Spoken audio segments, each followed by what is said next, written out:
अस्सलामुअलैकुम viewers. Baghdad शहर से कुछ फासले पर एक छोटी सी बस्ती थी जहां एक बूढ़ा शख्स अपनी जिंदगी के आखिरी दिन गुजार रहा था। वो एक खामोश, आजिज लेकिन दाना इंसान था जिसका नाम हकीम था। उसके 5 बेटों में सबसे बड़ा यूसुफ था जो एक जमींदार था। यूसुफ दिन भर खेतों में मेहनत करता, जमीन को सजाता और फसलों की देखभाल करता, लेकिन अपने वालिद की खिदमत करते हुए वो कभी कभार उबतार जाता और दिल ही दिल में सोचता कि ये जिम्मेदारी कब खत्म होगी। शाम को जब वो थक हार कर खेतों से लौटता तो हकीम खामोशी से अपने बेटे की बेजारी को महसूस करता। उसके दिल में यूसुफ के लिए बेपनाह मोहब्बत थी, मगर वो कुछ कहे बगैर नजरें झुका लेता। कुछ अरसे बाद हकीम ने यूसुफ के रवैये में तब्दीली देखी। वो जानता था कि यूसुफ अपनी थकावट और जिम्मेदारियों के बोझ तले दब चुका है। शायद उसे ये महसूस होने लगा था कि बूढ़ा बाप अब उसके लिए बोझ बन गया है। यूसुफ का रूखा रवैया हकीम को परेशान करने लगा। वो अपनी जिंदगी के आखिरी अय्याम सुकून से गुजारना चाहता था, मगर यूसुफ की बेरुखी ने उसे गमगीन कर दिया। एक रोज हकीम ने यूसुफ को करीब बुलाकर कहा, बेटा, मैं जानता हूँ कि तुम पर बोझ बढ़ गया है। फिक्र न करो, मैं ज्यादा दिन तुम्हारे साथ नहीं रहूंगा। 2-3 दिन बाद मैं तुम्हारे दूसरे भाई के पास चला जाऊंगा। तुम अपने काम और जिंदगी पर तवज्जो दो, मेरे लिए परेशान न होना। यूसुफ ये सुनकर कुछ देर खामोश रहा। उसके दिल में नदामत की हल्की सी लहर उठी, मगर उसके लबों पर कोई रोकने वाले अल्फाज न आए। कुछ दिन बाद हकीम यूसुफ के घर से निकलकर अपने दूसरे बेटे फारूक के पास चला गया, जो एक कामयाब ताजिर था और उसके पास मालो दौलत की कोई कमी न थी। हकीम फारूक के घर रहने लगा, लेकिन फारूक का रवैया भी अफसोसनाक था। उसके लिए कारोबार की मसरूफियात ज्यादा अहम थी। उसकी बीवी अपने ससुर को हमेशा नजरअंदाज करती और उनसे बात करने की जहमत भी ना उठाती। हकीम दिन भर खामोशी से एक कोने में बैठा रहता, दिल में अपने बेटों की बदलती मोहब्बत का गम लिए, मगर अपनी तकलीफ को कभी जबान पर न लाता। एक दिन फारूक ने अपनी बीवी की बातों में आकर हकीम से कहा, बाबा, आपको मेरे साथ कारोबार में हाथ बटाना चाहिए ताकि आपकी मौजूदगी का मुझे भी कुछ फायदा हो। ये सुनकर हकीम खामोश रहा। उसकी झुकी कमर, कमजोर हाथ और थका हुआ जिस्म गवाही दे रहे थे कि वो अब किसी मेहनत के काबिल नहीं, मगर उसने बेटे की बात का बुरा न माना, क्योंकि वो जानता था कि फारूक उसे मोहब्बत की निगाह से नहीं बल्कि जिम्मेदारी के पैमाने से देख रहा है। एक रात फारूक की बीवी, जो हकीम की आहों और दुख भरी फरियाद से तंग आ चुकी थी, बोली, ये बूढ़ा हमें मजीद परेशान कर रहा है। इसके और भी बेटे हैं, वो कहीं और जाकर भी तो जिंदगी गुजार सकता है। फारूक, जो कम ज़र्फ इंसान था, ने अपने बूढ़े बाप से कहा, बाबा, अगर आप तंग हैं तो कोई बात नहीं, चाहे तो तीसरे बेटे के पास चले जाए, वहाँ आप सुकून से रह सकेंगे। आपके इलाज के लिए मैं पैसे भी दे दूंगा, फिक्र न करें। इन अल्फाज ने हकीम की इज्जत नफ्स पर गहरा जख्म लगाया। फारूक ने मोहब्बत और तवज्जो के बजाय सिर्फ एक मुनासिब हल की बात की, जैसे बूढ़े वालिद की मौजूदगी कोई एहसास न थी, बस एक बोझ था जिसे उठाना पड़ रहा था। हकीम फारूक के घर से निकलकर अपने तीसरे बेटे उस्मान के पास चला गया। उस्मान एक मेहनती किसान था और अपनी जमीनों पर काम करता।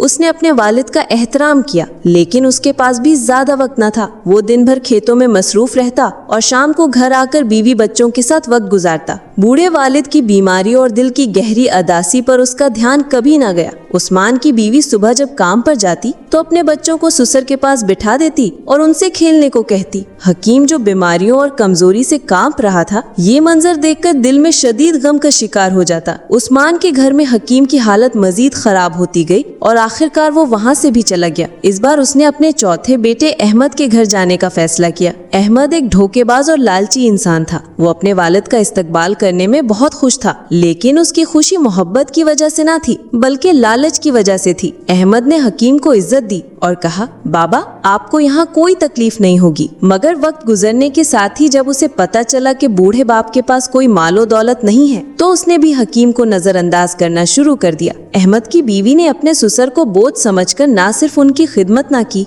बल्कि उन्हें तकलीफ भी दी। वो हमेशा शिकायत करती और हकीम को अपने कामों में रुकावट समझती, लेकिन बीवी का क्या कसूर जब बेटा ही रूठ चुका था। अहमद अपने कारोबारी मामलात में इस कदर मगन हो गया कि उसने अपने वालिद की हालत पर कोई तवज्जो न दी। आखिरकार एक दिन अहमद ने भी जवाब दे दिया, बाबा, आप यहाँ नहीं रह सकते। मेरे पास इतना वक्त नहीं कि मैं आपको हर वक्त देखूं। आपको कहीं और जाना होगा। इन बेदर्द अल्फाज पर हकीम ने दिल बर्दाश्त करके अपने आखिरी बेटे अब्दुल्ला के घर जाने का फैसला किया। अब्दुल्ला हकीम का सबसे छोटा और कम उम्र बेटा था। वो एक गरीब और मेहनती शख्स था जो जो मजदूरी करके कुछ पैसे कमाता, उन पैसों से वो अपने बाप के लिए अद्वियात खरीदता और घर का खर्च चलाता। उसकी बीवी भी ईमानदार थी और अपने ससुर का दिल से ख्याल रखती। वो उनकी बीमारी और बुढ़ापे को समझती और हमेशा माँ बाप की तरह उनकी खिदमत में मसरूफ रहती। जब हकीम ने अब्दुल्ला और उसकी बीवी की मोहब्बत और एहतराम देखा तो उसका दिल खुशी से भर गया और वो दिली दुआएं देने लगा। वक्त गुजरता गया और हकीम अपने छोटे बेटे के घर में खुशी खुशी जिंदगी गुजारने लगा। उसकी जिंदगी में सुकून और मोहब्बत लौट आई। वो इस बात पर शुक्रगुजार था कि आखिरकार उसे वो इज्जत मिली जिसका वो हमेशा से हकदार था। लेकिन फिर वो शदीद बीमार पड़ गया। अब्दुल्ला अपने बाप की हालत देखकर बहुत गमगीन होता और अक्सर रो पड़ता, क्योंकि वो अपने वालिद को बोझ नहीं बल्कि बाप के मर्तबे से देखता था। उसके दिल में वालिद के लिए इज्जत और मोहब्बत का समंदर था। वो हर मुमकिन कोशिश करता कि उसकी खिदमत में कोई कमी न रहे। अब्दुल्ला के आंसू और फिक्र हकीम के आखिरी दिनों में उसके लिए तसल्ली और सुकून का बायस बने। हकीम ने अब्दुल्ला की मोहब्बत देखकर उसे करीब बुलाकर आहिस्ता आवाज में कहा, बेटा, मेरे आखिरी दिन करीब हैं। मेरी सांसें अब गिनती की रह गई हैं, लेकिन अल्लाह तुम्हें हमेशा खुश और आबाद रखे जिस तरह तुमने मेरी खिदमत की और मेरा दिल जीता। अब्दुल्ला ने गमगीन लहजे में कहा, बाबा, अल्लाह न करे कि आप हमें छोड़कर चले जाएं। आपके बगैर हम कैसे जिएंगे? हकीम ने मुस्कुराते हुए कहा, बेटा, ये हक का रास्ता है। हर शय को फना होना है। मुझे भी अपने खालिक के हकीकी के पास जाना है। अब्दुल्ला ने कहा, बाबा, क्या आप मुझसे खुश हैं? मैं वो खिदमत ना कर सका जिसके आप हकदार थे। मेरी बीवी भी कम अक्ल है। अगर आपके दिल में कोई गिला है तो हमें जरूर बताएं। हकीम ने गहरी सांस ली और कहा, बेटा, एक आखिरी बात है जो मैं तुमसे कहना चाहता हूँ। ये एक बड़ी अमानत है। मैंने अपनी जिंदगी में तुम 5 बेटों का इम्तिहान लिया, लेकिन इस आजमाइश में सिर्फ तुम कामयाब हुए। बेटा, मेरे मरने के बाद तुम बगदाद की फूलों वाली गली में जाबिर नाम के एक बूढ़े शख्स के पास जाना। उसे मेरा नाम लेकर कहना कि हकीम वफात पा चुका है और वो अमानत जो मैंने उसके पास रखी थी वो तुम्हें दे दे। हकीम ने अब्दुल्ला के कंधे पर हाथ रखकर कहा, जो अमानत मिले वो तुम्हारे लिए है। उसे अपनी बीवी और बच्चों की जिंदगी बेहतर बनाने के लिए इस्तेमाल करना। ये मेरा तुम्हारे लिए आखिरी तोहफा होगा। और याद रखना, बाकी भाइयों को कुछ न देना। बलाखिर हकीम इस दुनिया से रुखसत हो गया। उसकी वफात का गम अब्दुल्ला के दिल पर बिजली बनकर गिरा। उसकी आंखें आंसुओं से भरी थी और दिल में एक बेपनाह खला था। उसकी बीवी भी शदीद गम से रो पड़ी, क्योंकि उसने हकीम की खिदमत दिल से की थी। अब्दुल्ला ने खुद पर काबू पाकर अपने भाइयों को खबर दी और उन्हें जनाजे में शिरकत की दावत दी। सब भाई जो कभी अपने वालिद को बोझ समझते थे, जनाजे में शरीक हुए।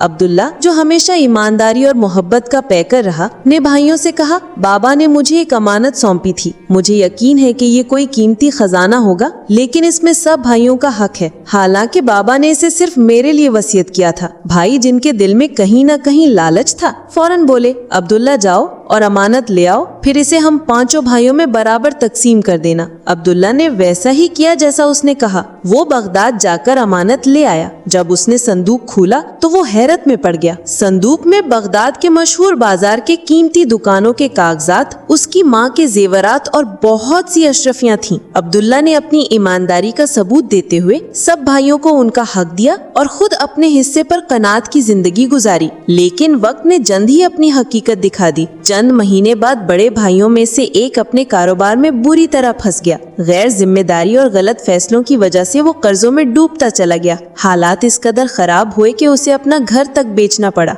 दूसरा भाई, जो अय्याशी की जिंदगी का आदी था, एक दिन चोरी में पकड़ा गया। काजी ने उसे जेल भेज दिया और उसकी सारी साख तबाह हो गई। बाकी भाइयों का हाल भी कुछ बेहतर न था। ये सब नाकामियां बाप की बद्दुआ का जवाब था। दूसरी तरफ अब्दुल्ला ने अपनी मेहनत से बगदाद में कारोबार शुरू किया। वो कूफा से उम्दा कपड़ा खरीदकर बगदाद के बाजार में बेचता और वक्त के साथ खूब मुनाफा कमाता। उसकी ईमानदारी, बाप की दुआ और मुस्तकिल मेहनत ने उसे तरक्की की राह पर डाल दिया। यहाँ तक कि वो अपने भाइयों की फरोख्त करदा दुकानें खरीदने लगा और आहिस्ता आहिस्ता पूरे बाजार का वाहिद मालिक बन गया। वो भाई जो कभी खुद को दौलतमंद समझते थे, अब वक्त के मारे अब्दुल्ला के दर पर सवाल मांगने आ गए। अब्दुल्ला, जो रहमदिल इंसान था, उनकी मदद करता और खाली हाथ वापस न जाने देता। उसका ये रवैया उसके वालिद की सिखाई हुई अखलाकियात का आकाश था। एक दिन अब्दुल्ला ने बगदाद के तरक्की याफ्ता इलाके में एक बड़ा घर खरीदा اور اپنی بیوی اور بچوں کے ساتھ خوشحال زندگی گزارنے لگا۔ وہ اس موڑ پر بھی اپنے والد کی دعاؤں اور تعلیمات کو یاد کرتا